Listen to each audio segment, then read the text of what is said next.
ఓం మహాగణాధిపతయే నమః. ఓం గురుభ్యో. ఈ మధ్యకాలంలో వచ్చే కేసెస్ ఏవి ఎక్కువగా వస్తుంటాయి, ఏవి ఎక్కువగా మీకు అవుతుంటాయి? అంత చేతులు ఎత్తేసిన కేసులు సపోజ్ హెల్ప్లెస్ కేసెస్ మా దగ్గరికి వస్తాయి. ఇప్పుడు రుమటైడ్ ఆర్థరైటిస్ ఉంటది. రుమటైడ్ ఆర్థరైటిస్ లో వాళ్ళు కార్టిజాన్ స్టెరాయిడ్స్ పెట్టుంటారు, ఇంకా వీక్ అయిపోయి కిడ్నీ ప్రాబ్లం వచ్చి వాళ్ళు వస్తారు రెఫరెన్స్ పెయిన్స్ తగ్గాలని చెప్పి. బ్యాక్ పెయిన్ లో lumbar spondylitis, disc prolapse, sciatica వాళ్ళు అట్లా నెంబర్ ఆఫ్ కేసెస్ వస్తాయి. సమస్యలకు 100% ట్రీట్మెంట్ గ్యారంటీ. 20 సంవత్సరాల ఎక్స్పీరియన్స్ కలిగిన అంతర్జాతీయ హోమియో వైద్యులు డాక్టర్ బెల్లంకొండ నాగేశ్వరరావు గారి ఆధ్వర్యంలో హోమియో ద్వారా 100% ట్రీట్మెంట్. For appointments 8121998560. మీ ఆరోగ్యం మా భరోసా. నమః. ఓం శ్రీమాత్రే నమః. పరమేశ్వర స్వరూపమైనటువంటి జ్యోతిష, వాస్తు మరియు ఇతర అనేకమైనటువంటి శాస్త్రములను మనకు అందించినటువంటి మహర్షులకి నమస్కారం. హయగ్రీవ హయగ్రీవ హయగ్రీవేతియో వదేత్ తస్య నిస్సరతే వాణి జనుకన్యా ప్రవాహవత్. అరుణాం కరుణాతరంగితాక్షీం ధృతపాశాంకుశపుష్పబాణచాపాం అనిమాదిభిరావృతాం మయూకైః అహమిత్యేవ విభావయే భవానీం. శ్రీమాత్రే నమః.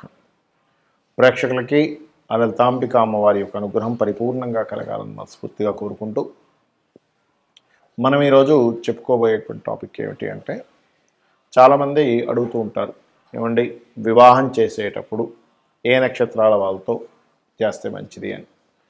ఇక్కడ నేను మీకు ఒక విషయాన్ని చెప్పి తర్వాత నక్షత్ర బేస్ మీద వస్తాను. మీకు ఏమిటి అది అంటే, ఒకటి గుర్తుపెట్టుకోండి, నక్షత్రం అనేటువంటిది కేవలం మీకు మనసు కలుస్తుందా లేదా, వాళ్ళిద్దరు మనసులు చంద్రమా మనసో జాతః అని అంటారు. కాబట్టి ఇద్దరి మానసిక స్థితి కలిస్తే ఎన్ని గొడవలు వచ్చినా కూడా కలిసిపోతుంటారు. గొడవలు రావని కాదు అక్కడ అర్థం.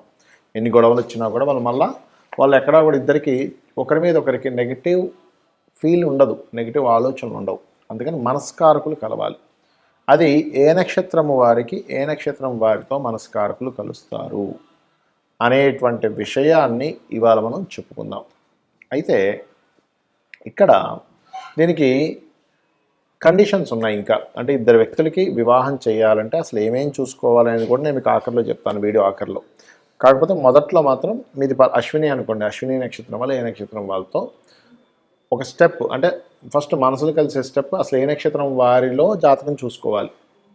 ఫస్ట్ స్టెప్ ఉంటుంది కదా, నేను ఏ నక్షత్రంతో చూసుకుంటే మంచిది అని ఉంటుంది. అలా నేను మీకు చెప్పబోతున్నాను ఇప్పుడు నేను మీకు. సో మనం ఒక్కొక్క నక్షత్ర రీత్యా ఒక్కొక్క రాశి రీత్యా చూసుకుందాం. ఇక కర్కాటక రాశి.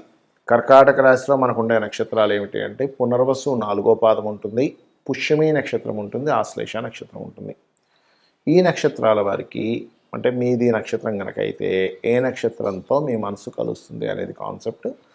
పూర్తిగా వివాహం మీదకి, అంటే వివాహమే చేసుకోవాలంటే ఏమేం చూడాలనేటువంటిది కూడా నేను మీకు చెప్పానని మీకు ఆఖరిలో వస్తుందా ఇది. అయితే ఇక్కడ కనుక చూసుకున్నట్లయితే కర్కాటకం వారికి కనుక చూసుకున్నట్లయితే కర్కాటకంలో ఉండే నక్షత్రాలు పునర్వసు 4వ పాదం ఉంటుంది, పుష్యమి ఆశ్లేష నక్షత్రాలు ఉంటాయి.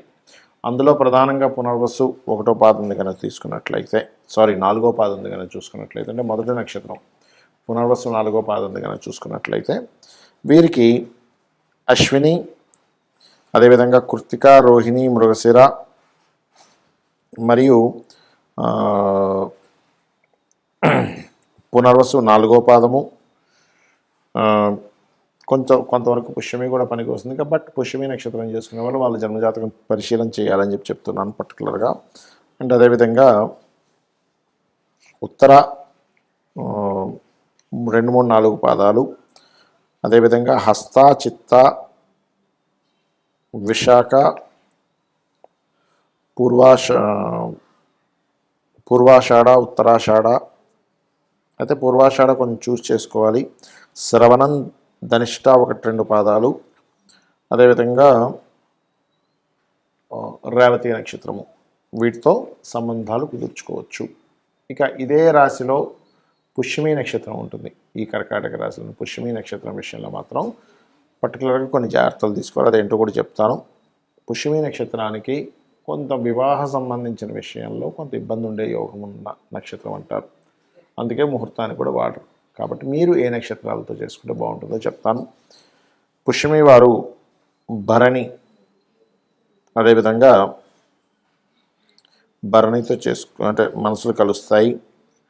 అలాగే ఆర్ద్ర, పునర్వసు, పుష్యమి టు పుష్యమి చేసుకోవచ్చు, కానీ ఎప్పుడు వాళ్ళ జన్మజాతకాల్లో శని యొక్క ఈ స్థితి బాగుండాలి.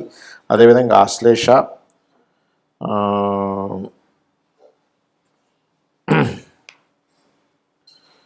స్వాతి మరియు అనురాధ, జ్యేష్ఠ,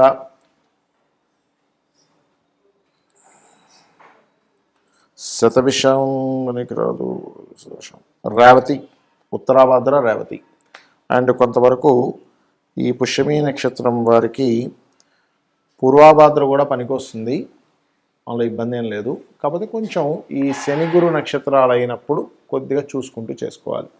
ఇదే దీంట్లో మనకి పుష్యమి తర్వాత ఆశ్లేష ఉంటుందండి, ఇదే కర్కాటక రాశిలో. అయితే ఆ ఆశ్లేష నక్షత్రంలో మనకి పంచాంగాల్లో ఇచ్చేటువంటి విషయాల్లో ఏవి స్పెసిఫిక్గా మనం సెలెక్ట్ చేసుకోవాలి చెప్తానండి మీకు. పంచాంగంలో ఉంటాయి ఈ పాయింట్లు, కానీ అన్నిటికీ కూడా కొన్నిటికి పనికిరాని వాటికి కూడా వాళ్ళు 18 పాయింట్లతో కంపేర్ చేస్తుంటారు. కాబట్టి అది మీకు స్పష్టంగా చెప్తున్నాను, పంచాంగంలో ఉన్న దాంట్లో ఏది స్పెసిఫిక్గా తీసుకోవచ్చు అనేది.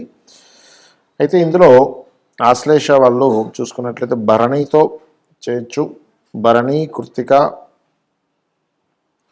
అదేవిధంగా పునర్వసు 4వ పాదము, పుష్యమి, ఆశ్లేష. చాలామంది అడుగుతుంటారు సేమ్ నక్షత్రం వారికి సేమ్ నక్షత్రం చేయొచ్చా అనేటువంటిది.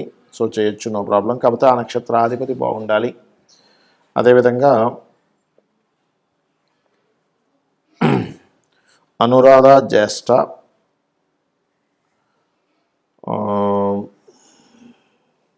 శతభిషం, పూర్వాభాద్ర 4వ పాదము, ఉత్తరాభాద్ర ఈ నక్షత్రాల వారుతో రేవతి వారు మన ఆశ్లేష నక్షత్రం వారు చేయవచ్చు. ఆశ్లేష నక్షత్రం వారికి ఈ నక్షత్రాలతో మనసులు కలుస్తాయి. చేయడం అంటే ఐ మీన్ మనసులు కలిసేటువంటి ఫస్ట్ స్టెప్. ఇక మిగతావి కూడా ఏం చేసుకోవాలని మీకు చెప్తాను. నేను మీకు ఆఖరిలో కండిషన్స్ చెప్తానన్నాను. ఏమిటది అంటే ఇప్పటివరకు మనం చెప్పుకున్నటువంటిది ఏదైతే ఉందో అది కేవలం మనసులు కలవడానికి తోడ్పడేటువంటి నక్షత్రాలు, ఇది గుర్తుపెట్టుకోండి. అంతేగాని ఈ నక్షత్రాలు చెప్పాను కదా ఇంకేమీ చూసుకోకుండా డైరెక్ట్గా వెళ్ళిపోయి వివాహం చేసుకోమని కాదు. First point number 1. మరి ఇంకేమేం చూసుకోవాలి అని మనకు సందేహం కలుగుతుంది ఇక్కడ. ఏమిటది అంటే ఒక ఇద్దరు వ్యక్తులు వివాహ వ్యవస్థ అంటే వివాహ జీవితాన్ని చక్కగా సాగించాలి అంటే వాళ్ళిద్దరి మధ్యని మొదటి మెట్టు మనం మనసులు చెప్పుకున్నాం. రెండవది ఏమిటంటే ఇద్దరి మధ్యన ఒక అట్రాక్షన్ ఉండాలి, ఆకర్షణ. ఒక పురుషుడికి స్త్రీకి ఆ స్త్రీ మీద ఆకర్షణ, ఆ పురుషుడి మీద ఆకర్షణ ఉంటే ఆ ఆకర్షణ ద్వారా కూడా వాళ్ళ లైఫ్ వెళ్తూ ఉంటుంది. చాలామంది అంటుంటారు చూసారా, ఏమిటోనండి మా వారికి నా మీద పెద్ద అట్రాక్షన్ ఉన్నట్లేదు, పెద్దగా పట్టించుకోవడం అంటుంది. బికాజ్ ఆఫ్ ఆకర్షణ కారకులైన కుజశుక్రులు వాళ్ళ కాంబినేషన్లో ఉండరని అర్థం. అలాగే సోల్ మేట్స్ అంటూ ఉంటారు. అంటే సోల్ కారకుడు ఎవరు ఆస్ట్రాలజీ పరంగా అంటే రవి. ఆ రవి గనక బాగున్నాడా ఇంకా అద్భుతంగా ఉంటుంది. అంటే వాళ్ళిద్దరి జన్మ జాతకాల్లో రవి యొక్క కలయికలు కలవాలి. అలాగే రవి ఆకర్షణ మనసుతో పాటు చాలామంది చూడండి కంప్లైంట్ చేస్తుంటారు, ఏంటి ఏమోనండి మేము చేసుకున్నాం కానీ మా వారు నాతో పెద్దగా ఏం మాట్లాడరని. లేకపోతే మా అబ్బాయి అంటుంటాడు మా అమ్మాయి ఆవిడేం పెద్దగా మాట్లాడదు, మా మిస్సెస్ ఏమేం. ఎందుకు అంటే బికాజ్ ఆఫ్ బుధుడి యొక్క స్థితి సరిగ్గా లేదని అర్థం అక్కడ. అంటే ఇద్దరి మెర్క్యూరీస్ సరిగ్గా కలవలేదు. ఆ రకంగా కర్మకారకుడైన శని, జీవకారకుడైన గురువు, కాలానికి మోక్షానికి కారకుడైన రాహుకేతువులు, ఈ రకంగా ఈ గ్రహాలు ఎంతవరకు ఇవి ఒకదాన్నొకటి కనెక్ట్ చేసుకున్నాయనేటువంటిది చూడాలి. దీంతో పాటు ఇంకా ముఖ్యమైనటువంటి విషయం ఏమిటి అంటే ఒక అమ్మాయి అబ్బాయిని వివాహం చేసుకునేటప్పుడు అబ్బాయి పర్సనల్ చార్ట్ని చూసుకోవాలి. అంటే ఏమేమి చూసుకోవాలి అందులో అంటే అబ్బాయి యొక్క లగ్నం అంటే అబ్బాయి యొక్క తత్వం ఏమిటి, అబ్బాయి ఎలాంటి వ్యక్తి, అమాయకుడా, గొడవలు చేసే వ్యక్తా, లేకపోతే బాగా మనీ మైండెడా, బాగా ఎక్కువ లవింగ్ నేచరా, లేకపోతే వర్కింగ్ నేచరా. కొంతమందికి వర్కాలిక్ ఉంటారు, లేదా బిజినెస్ మైండెడ్ ఉంటారు, కొంతమంది భయస్సులు ఉంటారు, కొంతమంది విపరీతమైన కోప స్వభావం ఉంటారు. వాళ్ళు ఏమిటనేది వాళ్ళ లగ్నం బట్టి తెలుస్తుంది. ఇక రెండవది ఏంటంటే కుటుంబంతో ఎలా ఉంటారు అటాచ్మెంట్స్, కుటుంబ స్థానం పరిశీలన చేయాలి అబ్బాయికి. అదేవిధంగా సంతానం, ఎందుకంటే ఇక్కడ అమ్మాయి జాతకంలో కొద్దిగా సంతానం వీక్గా ఉంది, అబ్బాయి జాతకం కూడా వీక్ ఉంటే సంతానం పొందరు, దానివల్ల సంతానం కలగకపోతే ప్రాబ్లం. కాబట్టి ఇద్దరు సంతాన స్థానాలు ఒకరిది కొంచెం తక్కువ ఉన్నా ఒకరిది కొంచెం బాగుంటే కనెక్ట్ అవుతుంది. అలాగే దీంతోపాటు వివాహ స్థానము, వివాహ జీవిత స్థానం ఈజ్ మోస్ట్ ఇంపార్టెంట్ పర్సనల్ చార్ట్లో. అంటే వివాహ జీవిత భాగస్వామితో ఎలా ఉంటాడు, ఈ అబ్బాయితో రిలేషన్స్ ఎలా ఉంటాయి, వివాహం తర్వాత లైఫ్ ఎలా సాగుతుంది అనేటువంటిది చూడాలి. ఇవన్నీ సప్తమ స్థానము 12వ స్థానాల్లో ఉంటుంది. దీనికంటే ఇంకా ముఖ్యమైనటువంటిది ఏంటంటే, ఒకవేళ ఆ అబ్బాయికి కానీ అమ్మాయికి కానీ 2 వివాహాల యోగం ఉంటే కనుక, మీకు ఒకవేళ సంబంధం నచ్చింది, ఒకవేళ 2 వివాహాల యోగం ఉంది ఆ జాతకంలో, అలాంటప్పుడు వారితో మీరు కనుక సత్సంబంధాలని మాట్లాడుకోగలిగితే కనుక ఆ అమ్మాయికి కానీ అబ్బాయి కానీ, అబ్బాయికి అయితే అర్క వివాహం, అమ్మాయికి అయితే కుంభ వివాహం జరిపించమని చెప్పి మీరు చేసుకుంటూ ముందుకు వెళ్ళొచ్చు. లేదండి మనకు అంత రిస్క్ ఎందుకు, ఇంకో సంబంధం చూసుకుందాం అనుకునేవారు ఇంకో సంబంధం చూసుకుంటూ ఉంటారు. కాబట్టి పర్టికులర్గా ఈ యొక్క అంశాలు ఖచ్చితంగా మీరు అక్కడ చూసుకోవాలి. చూసుకొని దీనికి ఇంకొంచెం ఇన్డెప్త్గా వెళ్ళే వాళ్ళు నవాంశలోకి కూడా వెళ్తారు. కాకపోతే ఏంటంటే ఒకటి గుర్తుపెట్టుకోండి, ఇవాళ రేపు ఉన్న జాతకాల్లో 90% ఆఫ్ చార్ట్స్ ఏదో ఒక డిఫెక్ట్స్ ఎక్కువగా ఉంటుంటాయి. కాబట్టి ఏంటంటే మనం మొట్టమొదటిగా ఈ మనస్కారకుడైనటువంటి చంద్రుడి యొక్క నక్షత్రాలు కనుక కలిసినట్లయితే ఇద్దరి మధ్యనే ఉండేటువంటి అఫెక్షన్ ఏదైతే ఉందో చక్కగా పెరుగుతుంది.